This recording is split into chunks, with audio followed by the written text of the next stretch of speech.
तर जय श्रीकृष्ण बारामतीकर, मी आज आले आहे आग्र्याला फक्त आणि फक्त ताजमहल बघण्यासाठी। ताजमहल हे प्रेमाचं प्रतीक मानलं जातं। तुम्ही बघू शकता ताजमहल खरंच खूप सुंदर आहे। प्रत्यक्षात बघण्यात आणि मोबाईलमध्ये बघण्यात खूप फरक आहे, ते मला आत्ता जाणवलं। ताजमहल हा यमुना नदीच्या काठावरती आहे। यमुना नदीत जितकं पाणी राहील एवढं सुरक्षित हा ताजमहल राहील असं म्हटलं गेलं आहे।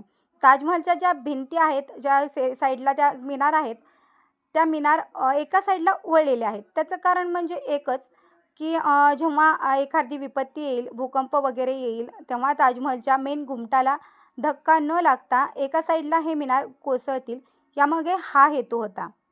त्यामुळे ते असं एका साईडला वळवले गेले आणि असे बांधले गेले।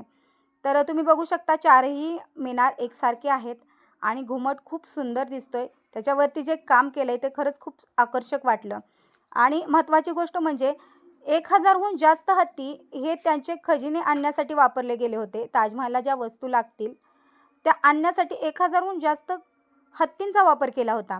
तसेच 20,000 पेक्षा जास्त कामगार येथे लागले होते। असं म्हटलं गेलं आहे की जेव्हा ताजमहल बांधला मुमताजसाठी शहाजहानने, तेव्हा बांधून झाल्यानंतर कामगारांचे हात कापले गेले। तर खरंच ही खूप चुकीची गोष्ट आहे, ही एक अफवा आहे। तर तसं काही नव्हतं की कामगारांचे हात वगैरे कापले, असं काही नव्हतं।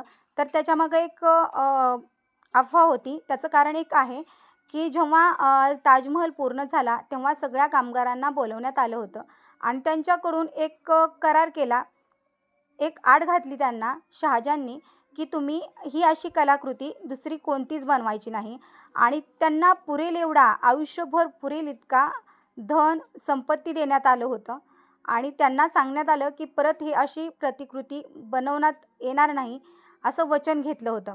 म्हणून असं म्हटलं जातं की हात बांधणे, हात कापणे याच्यामागं हे बोली भाषा वापरली जाते। पण ॲक्च्युली तसं नाही, कामगारांचे हात कापले नव्हते, त्यांचे हात बांधले गेले होते की तुम्ही हे परत काम असं करणार नाही आणि हा ताजमहल फक्त एक आणि एकच राहील, याच्यामागं हा हेतू होता। तर खरंच ताजमहलचे हे 3 कलर बदलतात दिवसाबरोबर। जेव्हा सकाळ असते तेव्हा फिक्कट गुलाबी होतो आणि जेव्हा दुपार असते तो पांढरा होतो आणि जेव्हा संध्याकाळ असते तेव्हा तो सोनेरी कलर असा पिवळसर कलर असा दिसतो। पौर्णिमेच्या रात्री पण खूप सुंदर दिसतो, पिवळसर कलर दिसतो रात्रीच्या प्रहारी।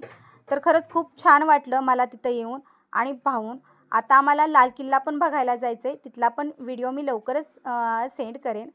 तोपर्यंत धन्यवाद, राधे राधे। आणि हां, नवीन असाल तर माझ्या व्हिडिओला लाईक करायला, चॅनलला